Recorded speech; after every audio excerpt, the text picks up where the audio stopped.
Hi guys, Miss Coaches here. Welcome to week 3 already of our distance learning. This week we are going to continue on with Kwame Alexander's The Crossover, but I decided to switch it up on you guys and cross on over to the graphic novel version so you guys can start to visualize what we're reading a little bit differently. So we ended off on the first quarter. You guys got to see our first basketball rule. This week, while I'm reading, I want you guys to keep on the lookout for not only these basketball rules, but different character traits of our main characters, including mom and dad. I also want you guys to take a look at some of our figurative language, see if you guys can spot any similes as I'm reading along with you. And finally, there are going to be pages with vocabulary on them. I know you guys aren't crazy about vocab, but Kwame Alexander presents vocab in a little bit of a different way. So I want you guys to pay special attention to when he does that in the first quarter. Here we go. JB and I are almost 13 twins, 2 basketball goals at opposite ends of the court. Identical. It's easy to tell us apart though. I'm an inch taller with dreads to my neck. He gets his head shaved once a month. I want to go to Duke, and he flaunts Carolina blue. If we didn't love each other, we'd hate each other. Excuse my dog squeaking, guys. Kanan, stop it, bud. He's a shooting guard. I play forward. JB's the second most phenomenal baller on our team. He is the better jumper, but I'm the better slasher, and much faster. We both pass well, especially to each other. To get ready for the season, I went to 3 summer camps. JB only went to 1. Said he didn't want to miss Bible school. What does he think? I'm stupid? Ever since Kim Bazemore kissed him in Sunday school, he's been acting all religious, thinking less and less about basketball and more about girls. At the end of warm-ups, my brother tries to dunk. Not even close, JB. What's the matter? The hoop too high for you? I snicker, but it's not funny to him, especially when I take off from center court, my hair like wings, each lock lifting me higher and higher like a 747. Zoom, zoom. I throw down so hard the fiberglass trembles. Booyah! Dad screams from the top row. I'm the only kid on the team who can do that. The gym is a loud, crowded circus. My stomach is a roller coaster. My head a carousel. The air heavy with the smell of sweat, popcorn, and the sweet perfume of mothers watching sons. Our mom, aka Dr. Bell, aka the assistant principal, is talking to some of the teachers on the other side of the gym. I'm feeling better already. Coach calls us in, does his Phil Jackson impersonation. Loving ignites the spirit, brings the team together, he says. JB and I glance at each other, ready to bust out laughing, but Vondi, our best friend, beats us to it. The whistle goes off. Players gather at center circle, dap each other, pound each other.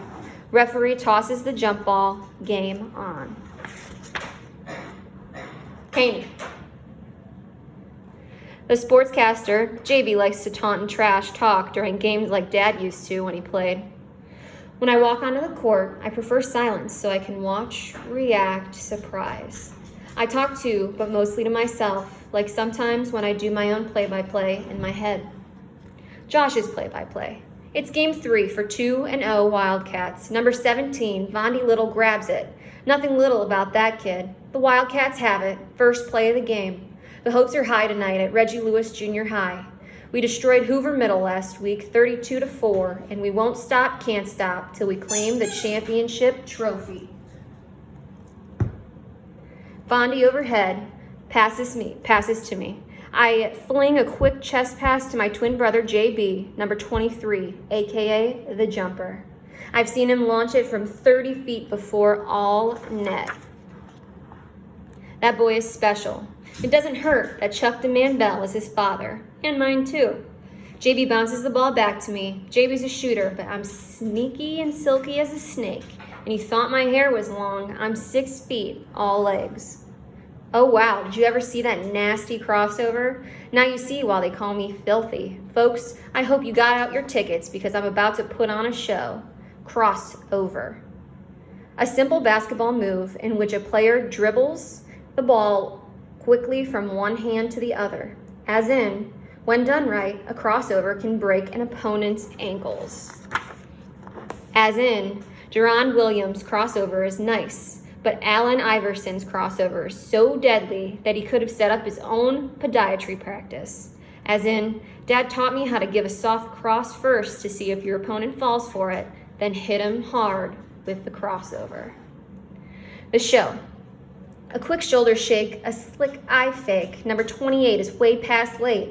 He's reading me like a book, but I turn the page and watch him look, which can only mean I got him shook. His feet are the bank and I'm the crook. Breaking, taking him to the left, now he's took. Number 14 joins in, now he's on the hook. I've got 2 in my kitchen, I'm fixing to cook. Prepping my meal, ready for glass. Nobody's expecting Filthy to pass. I see Vondi under the hoop, so I serve him up my alley-oop. The Bet, Part 1. We're down by 7 at halftime. Trouble owns our faces, but coach isn't worried. Says we haven't found our rhythm yet. Then, all of a sudden, out of nowhere, Vondi starts dancing the snake, only he looks like a seal. Then coach blasts his favorite dance music, and before you know it, we're all doing the cha-cha slide. To the left. Take it back now, y'all. 1 hop this time. Right foot, left stomp. JB high-fives me with a familiar look. You want to bet, don't you? I ask. Yep, he says, then touches my ear. Caden, hey. Stop it. Sorry, folks. Too many toys. Ode to my hair. If my hair were a tree, I'd climb it. I'd kneel down beneath and enshrine it. I'd treat it like gold, then mine it. Each day before school, I unwind it. And right before games, I entwine it. These locks on my head, I designed it. And one last thing, if you don't mind it, that bet you just made, I decline it. The Bet, Part 2. If I lose the bet, you want to what? If the score gets tied, he says, and if it comes down to the last shot, he says, and if I get the ball, he says, and if I don't miss, he says, I get to cut off your hair. Sure, I say, as serious as a heart attack, you can cut my locks off. But if we win the bet, you have to walk around with no pants on and no underwear tomorrow in school during lunch. Vondi and the rest of the fellas laugh like hyenas. Not to be outdone, JB revises the bet. Okay, he says. How about if you lose, I cut 1 lock, and if you win, I will moon that nerdy group of 6th graders that sit near our table at lunch. Even though I used to be one of those nerdy 6th graders. Even though I love my hair the way Dad loves Krispy Kreme. Even though I don't want us to lose the game. But odds are, this is one of JB's legendary bets that I'll win. Because that's a lot of ifs. The game is tied. When JB's soft jumper sails, tick. Through the air, top. The crowd stills, tick. Mouths drop, talk. And when its last second shot, tick. Hits the net, talk. The clock stops. The gym explodes. Its hard bleachers empty and my head aches. In the locker room, after the game, JB cackles like a crow. He walks up to me grinning, holding his hand out so I can see the red scissors from Coach's desk, smiling at me, their steel blades sharp and ready. I love this game like the winter loves snow, even though I spent the final quarter in foul trouble on the bench. JB was on fire, and we won, and I lost the bet. Cut. Time to pay up, Filthy, JB says, laughing and waving the scissors in the air like a flag. My teammates gather around to salute. Filthy, filthy, filthy, they chant. He opens his scissors, grabs my hair to slash a strand. I don't hear my golden lock hit the floor. But do I hear the sound of calamity when Vondi hollers, "Oh, snap!" Calamity. An unexpected, undesirable event, often physically injurious. As in, if JB hadn't been acting so silly and playing around, he would have cut 1 lock instead of 5 from my head and avoided this calamity. As in, the huge bald patch on the side of my head is a dreadful calamity. As in, after the game, Mom almost lost a fit when she sees my hair. What a calamity, she says, shaking her head, and telling Dad to take me to the barber shop on Saturday to have the rest cut off. Mom doesn't like us eating out, but once a month she lets one of us choose a restaurant, and even though she won't let him touch half the things on the buffet, it's Dad's turn and he chooses Chinese. I know what he really wants is Polar's chicken and barbecue, but Mom has banned us from that place. In the Golden Dragon, Mom is still frowning at JB for messing up my hair. But Mom, it was an accident, he says. Accident or not, you owe your brother an apology, she tells him. I'm sorry for cutting your filthy hair, filthy, JB laughs. Not so funny, now is it, I say. My knuckles digging into his scalp, till Dad saves him from the noogie with one of his lame jokes. Why can't you play sports in the jungle? He asks. Mom repeats the question because Dad won't continue until someone does. Because of all the cheetahs, he snaps back, so amused. He almost falls out of his chair, which causes all of us to laugh and get past my hair issue, for now. I fill my plate with egg rolls and dumplings. JB asks Dad how we did. Y'all did okay, Dad says, but JB, why did you let that kid post you up? And Filthy, what's up with that lazy crossover? When I was playing, we never. And while Dad is telling us another story for the 100th time, Mom removes the salt from the table and JB goes to the buffet. He brings back 3 packages of duck sauce and a cup of wonton soup and hands them all to me. Dad pauses and Mom looks at JB. That was random, she says. What, isn't that what you wanted, Filthy? JB asks. And even though I never open my mouth, I say thanks because it is. Missing. I'm not a mathematician. Negative A plus B seldom equals C. Pluses and minuses, we get along, but we are not close. I am no Pythagoras, and so each time I count the locks of hair beneath my pillow, I end up with 37, plus 1 tear, which never adds up. The inside of Mom and Dad's bedroom closet is off limits, so every time JB asks me to go in there to look through Dad's stuff, I say no. But today, when I ask Mom for a box to put my dreadlocks in, she tells me to take one of her Sunday hat boxes from the top shelf of her closet. Next to her purple hat box is Dad's small silver safety box with a key in the lock and practically begging me to open it. So I do, when unexpectedly, what are you doing, Filthy? Standing in the doorway is JB with a look that says, busted. Filthy, you still giving me the silent treatment? I really am sorry about your hair, man. I owe you. Filthy, so I'm gonna cut the grass for the rest of the year and pick up the leaves, and I'll wash the cars and I'll even wash your hair. Oh, you got jokes, huh? I say, then grab him and give him another noogie. So what are you doing here, Filthy? Nothing. Mom said I can use her hat box. That doesn't look like a hat box, Filthy. Let me see what that says, he says. And just like that, we're rummaging through a box filled with newspaper clippings about Chuck the Man Bell and torn ticket stubs and flyers and... Whoa, there it is, Filthy, JB says. And even though we've seen Dad wear it many times, actually holding his glossy championship ring in our hands is more than magical. Let's try it on, I whisper. But JB is a step ahead, already sliding it on each of his fingers until he finds one it fits. What else in there? What else is in there, JB? I ask, hoping he'll realize that it's my turn to wear Dad's championship ring. There's a bunch of articles about Dad's triple doubles, 3-point records, and the time he made 50 free throws in a row in the Olympic finals, he says, finally handing me the ring, an Italian article about Dad's Bellissimo crossover and his $1 million multi-year contract with the European League. We already know all this stuff, JB. Anything new or secret type stuff, I ask? And JB pulls out a manila envelope.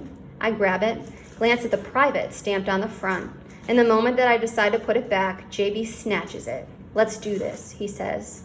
I resist, ready to take the purple hat box and jet, but I guess the mystery is just too much. We open it. There are 2 letters. The first letter reads, Chuck Bell, the Los Angeles Lakers would like to invite you to our free agent tryouts. We open the other. It starts, your decision not to have the surgery means that realistically, with patellar tendonitis, you might not be able to play again. Patellar tendonitis.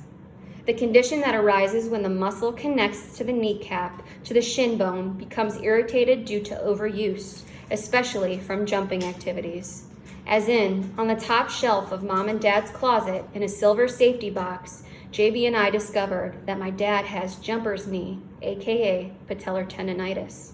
As a rookie, my dad led his team to the EuroLeague championship, but thanks to patellar tendonitis, he went from a superstar with $1 million fadeaway jumper to a star whose career had faded away. As in, I wonder why my dad never had surgery on his patellar tendonitis.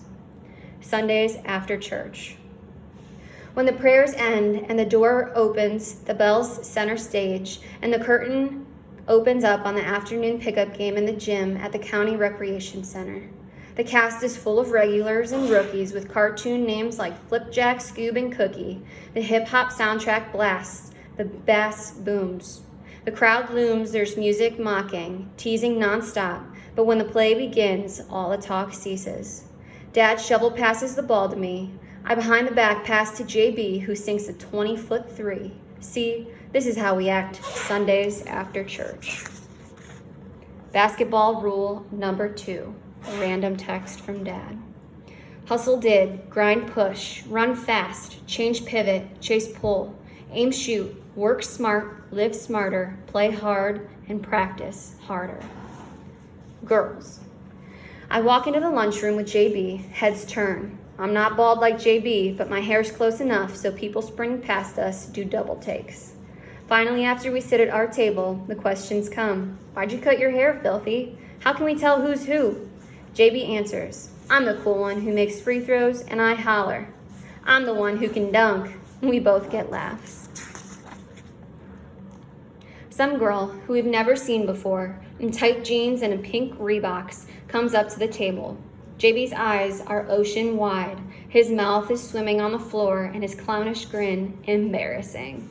So when she says, is it true that twins know what each other are thinking? I tell her, you don't have to be his twin to know what he's thinking. While Vondi and JB debate whether the new girl is a knockout or just beautiful, a hottie or a cutie, a layup or a dunk, I finish my vocabulary homework and my brother's vocabulary homework, which I don't mind, since English is my favorite subject, and he did the dishes for me last week. But it's hard to concentrate in the lunchroom with the girls' step team practicing in one corner, a rap group performing in the other, and Vondi and JB waxing poetic about love and basketball. So when they ask, what do you think, filthy? I tell them, she's pulchritudinous. Pulchritudinous. Having great physical beauty and appeal. As in, every guy in the lunchroom is trying to flirt with the new girl because she is so pulchritudinous. As in, I've never had a girlfriend, but if I did, you better believe that she'd be pulchritudinous. As in, wait a minute, why is the pulchritudinous new girl now talking to my brother? Practice. Coach reads to us from The Art of War. A winning strategy is not about planning, he says. It's about quick responses to changing conditions. Then he has us do our footwork drills followed by 40 wind sprints from the baseline to half court. The winner doesn't have to practice today, Coach says, and Vondi blasts off like Apollo 17, his long legs giving him an edge. But I'm the quickest guy on the team. So on the last lap, I run hard, take the lead by a foot, and even though I don't plan it, I let him win and get ready to practice harder. Walking home. Hey, JB, you think we can win the county championship this year? I don't know, man. Hey, JB, why do you think Dad never had knee surgery? Man, I don't know. Hey, JB, why can't Dad eat? Look, filthy, we'll win if you stop missing free throws. Nobody likes doctors, and Dad can't eat foods with too much salt because Mom told him he can't. Any more questions? Yeah, one more. You want to play to 21 when we get home? Sure, you got $10? He asks. Man to man. In the driveway, I'm shaking and baking. You don't want none of this, I say. I'm about to take it to the hole. Keep your eye on the ball. I'd hate to see you fall. You should have gone with your girlfriend to the mall. Just play ball, JB shouts. Okay, but watch out. My brother, Tar Heel lover. I'm about to go undercover. Then bring it, he says, and I do, all the way to the top. So smooth, I make him drop. So nasty that the floor should be mopped, but before I can shoot, Mom makes us stop. Josh, come clean your room. After dinner, Dad takes us to the rec to practice shooting free throws with one hand while he stands 2 feet in front of us, waving frantically in our faces. It'll teach you to focus, he reminds us. 3 players from the local college recognize Dad and ask him for autographs for our parents. Dad chuckles along with them, and JB ignores them. I challenge them. It won't be so funny when we shut you amateurs down, will it? I say. Oh, this young boy got hops like his old man, the tallest one says. Talk is cheap, Dad says. If y'all want to run, let's do this. First one to 11. The tall one asks Dad if he needs crutches, then checks the ball to me, and the game begins. Right after, JB screams, "Loser pays $20. After we win, I see the pink Reeboks wearing girl shooting baskets on the other court. She plays ball too. JB walks over to her, and I can tell he likes her because when she goes in for a layup, he doesn't slap the ball silly like he does with me. He stands there looking silly, smiling on the court at the pink Reeboks wearing girl. Dad takes us to Krispy Kreme and tells us his favorite story again. Didn't Mom say no more donuts? JB asked Dad. What your mother doesn't know won't hurt her, he answers, biting into his 3rd chocolate glazed cruller. Dad's shooting today. Good shooting today. We beat those boys like they stole something, he adds. Why didn't we take their money, Dad? I ask. They were kids, Filthy, just like y'all.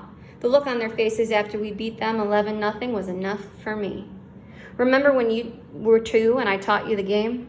You had a bottle in one hand and a ball in the other, and your mom thought I was crazy. I was crazy in love with my twin boys. Once, when you were just 3, I took you to the park to shoot free throws. The guy who worked there said, "This basket is 10 feet tall, for older kids. Kids like yours might as well shoot at the sun." And then he laughed. And I asked him if a deaf person could write music. And he said, "Huh?"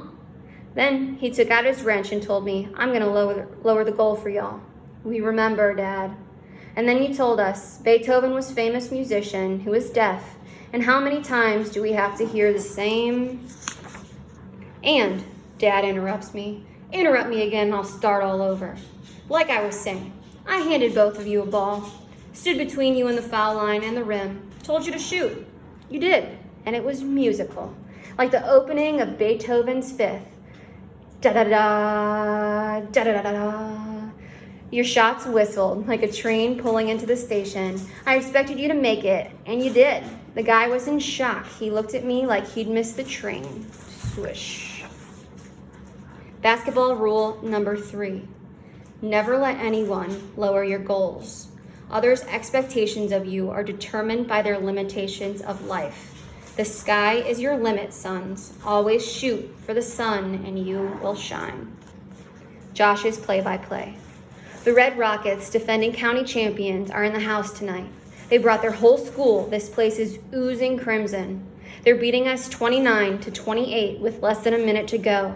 I am at the free throw line. All I have to do is make both shots to take the lead. The first is up, and it hits the rim. The second looks real good, missed again. But Bondi grabs the rebound. A fresh 24 on the shot clock. Number 33 on the Rockets strips the ball from Bondi. This game is like ping pong with all the back and forth. He races down the court for an easy lay. Oh, Houston, we have a problem. I catch him and slap the ball in the glass. Ever seen anything like this from a 7th grader? Didn't think so. Me and JB are stars in the making. The Rockets full court press me, but I get it across the line just in time. 10 seconds left. I pass the ball to JB. They double team him in a hurry. Don't want to give him an easy 3. 5 seconds left. JB lobs the ball. I rise like a Learjet. 7th graders aren't supposed to dunk. But guess what? I snatch the ball out of the air and slam yam in your mug. Who's the man? Let's look at that again. Oh, I forgot. This is junior high. No instant replay until college. Well, with game like this, that's where me and JB are headed. The new girl. The new girl comes up to me after the game, her smile ocean wide, my mouth wide shut. Nice dunk, she says. Thanks. You all come into the gym over the Thanksgiving break? Probably. Cool. By the way, why'd you cut your locks? They were kind of cute. Standing right behind me, Vondi giggles. Kind of cute, he mocks. Then JB walks up. Hey JB, great game. I brought you some iced tea, she says. Is it sweet? He asks. And just like that, JB and the new girl are sipping sweet tea together. I missed 3 free throws tonight.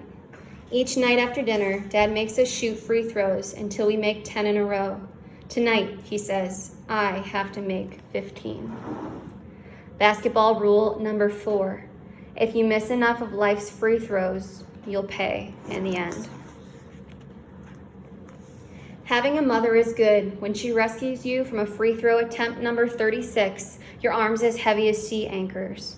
But it can be bad when your mother is the principal at your school. Bad in so many ways. It's always education this and education that. After double overtime basketball game, I only want 3 things: food, bath, sleep. The last thing I want is education. But each night, Mom makes us read. Didn't know how she does it, but JB listens to his iPod at the same time, so he doesn't hear me when I ask him, is Miss Sweet Tea his girlfriend? He claims that he's just listening to French classical, that it helps him concentrate. Yeah, right.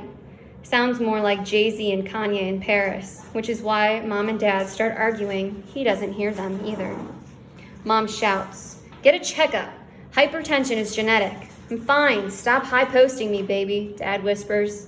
Don't play me, Charles. This isn't a basketball game. I don't need a doctor. I'm fine.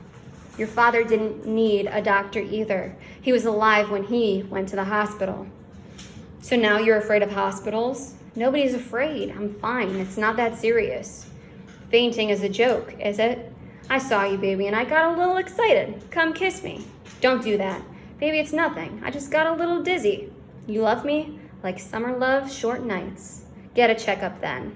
The only cure I need is you. I'm serious about this, Chuck. Only doctor I need is Dr. Crystal Bell. Now come here. And then there's silence. So I put the pillow over my head because when they stop talking, I know what that means. Ugh. Hypertension. A disease otherwise known as high blood pressure. As in, Mom doesn't want Dad eating salt because too much of it increases the volume of your blood, which can cause hypertension. As in, hypertension can affect all types of people, but you have a higher risk if someone in your family has had the disease. As in, I think my grandfather died of hypertension. To fall asleep, I count and recount the 37 strands in my pass the box beneath my bed. Why we only ate salad for Thanksgiving. Because every year, Grandma makes a big, delicious dinner, but this year, 2 days before Thanksgiving, she fell off her front stoop in the way to buy groceries. So Uncle Bob, my mom's younger brother, who smokes cigars and thinks he's a chef because he watches food TV, decided he'd rather prepare a feast for the whole family, which consisted of macaroni with no cheese, concrete hard cornbread, and a greenish-looking ham that prompted Mom to ask if we had any eggs to go along with it, which made Grandma laugh so hard she fell again, this time right out of her wheelchair. How do you spell trouble? During the vocabulary test, JB passes me a folded note to give Miss Sweet Tea, who sits at the desk in front of me and who looks pretty tight in her pink denim capris and matching sneaks.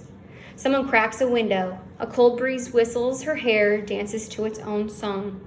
In this moment, I forget about the test and the note until JB hits me in the head with his number 2. Somewhere in between Chamarity and imbecile, I tap her beige bare shoulder. At that exact moment, the teacher's head creeps up from his desk, his eyes directly on me. I'm a fly caught in a web. What do I do? Hand over the note. Embarrass JB or hide the note? Take the heat. I look at my brother, his forehead a factory of sweat.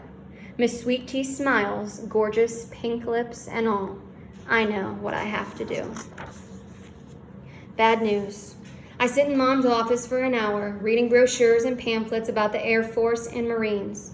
She's in and out of handling principal stuff, a parent protesting her daughter's F, a pranked substitute teacher crying, and a broken window. After an hour, she finally sits in the chair next to me and says, "The good news is, I'm not going to suspend you. The bad news, Josh, is that neither Duke or any college accepts cheaters. Since I can't seem to make a decent man out of you, perhaps the Air Force or Marines can." I want to tell her that it wasn't cheating, that this is all JB and Miss Sweet T's fault, that this will never happen again, that Duke is the only thing that matters. But a water pipe bursts in the girls' bathroom, so I tell her I'm sorry and it won't happen again, then head off to my next class, gym class. It's supposed to be about balls, volleyballs, basketballs, softballs, soccer balls, and sometimes sit-ups, and always sweat. But today, Mr. Lane's standing in front of the class, a dummy laid out on the floor, plastic, armless, torso cut in half. I'm not paying attention to anything he's saying or to the dummy because I'm watching Jordan pass notes to Miss Sweet Tea, and I wonder what's in the notes. "Josh, why don't you come up and assist me?" "What? Huh?" The class snickers, and before I know it, I'm tilting the dummy's head back, pinching its nose and blowing in its mouth, pumping his chest 30 times, all the while thinking if life is really fair. One day I'll be the one writing notes to some sweet girl, and JB will have to squash his lip on some dummy's sweaty mouth.